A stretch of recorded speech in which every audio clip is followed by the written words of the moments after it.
Okay, folks, going into the next game on Shikuras Plateau with SeleCT and IdrA 2 apiece in this best of 7 series. Yeah, this is going down to the wire, going through all of the maps. And Shikuras Plateau, this one, the next one after the Antigua Shipyard, the final one will be Terminus if we need to use that. And on Shikuras Plateau, it is a little bit Terran favored over Zerg, simply because of the way that you can take a very easy third base from lifting from your main down to the Xel'Naga Tower and taking that pocket expansion. And as soon as it gets to late game, when you are able to deny Terran players, deny Zerg players from taking their 5th base in the center of the map, that's when it gets hard. Yes, it does, and it's going to be a nightmare perhaps to deal with. It is a classic map. It's been around for quite a long time. So many great games played on Shikuras Plateau. Let's see if this is one of them. I would imagine it will be. It's my pleasure to bring you Evil Genius's IdrA. He is in the blue trunks playing Zerg to the southwest of the Shikuras Plateau versus his opponent, Dignitas SeleCT. He is in the red trunks playing Terran to the northeast. We could see a double barracks play once again from SeleCT here. He likes it on this map, especially because you can get 3 bunkers to kind of wall off or wall in, should I say, the natural of a Zerg player, and then have the Marines behind the wall doing a lot of damage and then eventually going inside the bunkers. That is a possible for SeleCT. If he doesn't decide to do that, I probably suppose he'd just play a little bit more standard, react to Hellion. If he does that, only 2 Hellions, because you can't really do that much aside from deny creep spread. There are no really angles you can get into that natural of a Zerg player.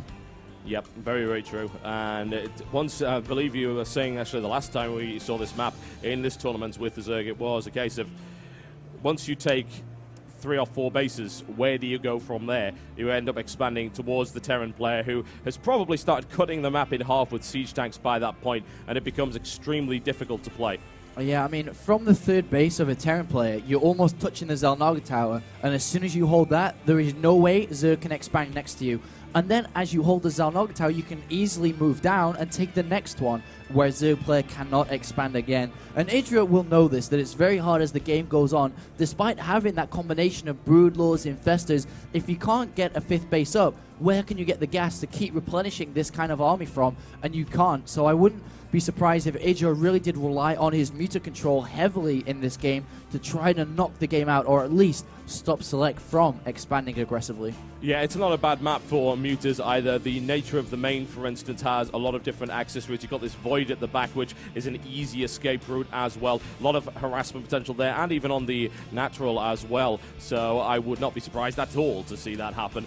We've got the hatchery coming down first from IdrA, followed by the spawning pool. SeleCT opening up nice and safe. No really aggressive, cheesy strategies from him just yet. No, he's just going to go for this factory into the Reactor Hellion expansion and won't build more than 2. Like I said, the nature of that expansion, if you go up there, you will get surrounded. Queens can attack and spine crawlers. There's nothing you can do to get into a better angle. He could potentially go, for a starport and then drop into the main base. That is a viable strategy as well. So, is that drone? Oh, doesn't get in. Nope. But it is a viable strategy because a Zerg player knows that it's so easy to defend the natural. They may just drone too much, not get a baneling nest on time, or maybe not even build any lings at all. But surprisingly, we actually see IdrA with 8 lings in production right now, and I think that's simply because he didn't see anything he didn't see the factory next to the barracks.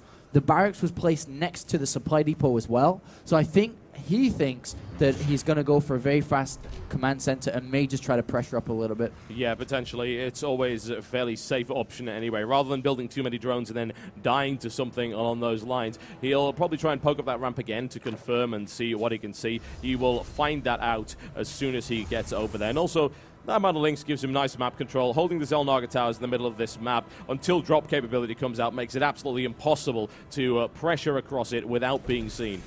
And there are only 2 Marines against 8 lings, and that's not a fair fight for no, a it is not. player.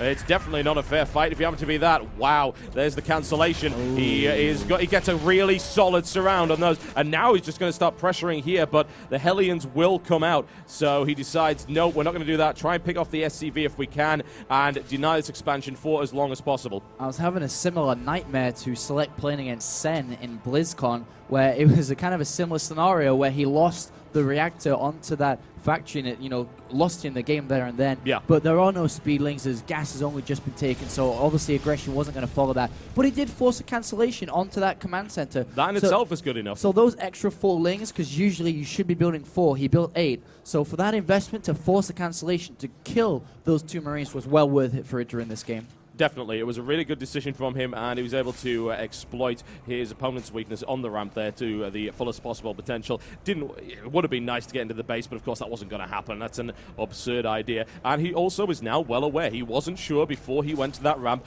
what exactly was coming. He didn't know that it was Reactor Hellion. He suspected, he hadn't confirmed. Now he knows. And look at this Korean-esque style from SeleCT, getting that super third command center, fast command center here. And that is potentially dangerous versus aggression. That's why we saw so many Roach Ling attacks in IPL 3, for example. But IdrA does not play like that. He just goes 2-base Spire a lot of the time. We do have a decent amount of Hellions out, surprisingly, at a total of 5 with a 6th in production as well. If he does try to go up there, he really won't have that much success. Evolution Chamber filters them through, 2 Queens, a lot of Zerglings on the higher ground as well. So it may be a little bit too much of an investment from SeleCT here if he doesn't achieve anything, which I think will be extremely hard to do. Yeah, the Hellion defense of IdrA is always superb, so I don't think he's going to be able to do an awful lot here, as you said. So we're in a situation, really, where all SeleCT's going to do with these Hellions is deny creep, and he's got a hell of a lot of Hellions in order to do that. And he will also be able to spot if any drones attempt to make it out there to take a third, but the reaction from this, most likely 2-base Spy. He's going to have a defensive Baneling nest as well, just for the hell of it, and he's also, I believe, building a macro hatchery. Indeed, and 1 Marine against a Zergling. The Marine wins with a bit of micro and potentially can kill this Overlord, which is great for the Marine. That would be talk really about the macro hatch as well. The macro hatch is in a location where you basically save 25 energy from spreading creep from the main to the natural. You build that macro hatch in the middle there, and you actually connect the main to the natural here anyway. Very nice. And that Overlord will eventually go down to SeleCT's very intrepid Marine there. If it eventually works out how to get down there, it shouldn't be a problem. And in the meantime, Hellions try to poke in there. Not going to happen. Needs to continue to aggressively deny creep, but you got to notice IdrA's been very sneaky. He's been able to get that creep out there, and of course, the wider the surface area of this creep, the easier it is to expand it. And surprisingly, we do have tanks coming out early for once for SeleCT. He likes to skip them until later on into the game to really focus on getting a decent ground army up, Marines and Medivacs out. But he doesn't really have that much gas now to build a lot of Medivacs like previously. So I don't think he's going to be too aggressive. He can't really go for a timing attack here. It's not going to work out so well because IdrA's changed a lot with his style. He used to go 2-base Spy, and actually hold that thought because this base at the top left is going to get cancelled here. And it will eventually go down, even though it's been tickled by flames. Yeah, it works eventually. There you go. There's the cancellation, the drone kill as well. That was slightly too much damage, unfortunately, for the regeneration to deal with. The Spy are now almost complete, so this is kind of the time where SeleCT needs to be pulling these Hellions back. I think he knows that, and that's assuming they survive the encounter with the Zerglings. A good surround on that one. See if he's able to get them all. That would be absurd. He's already nailed down 2. It takes the 3rd, looks for the 4th. A huge amount of damage done there. Who needs mutas in order to deal with this? SeleCT eventually able to clean it up, but not without significant losses. Yeah, that was actually more beneficial for SeleCT there to lose, to actually beat all those Lings down. And if he did decide to go do a timing attack, now would be the time. And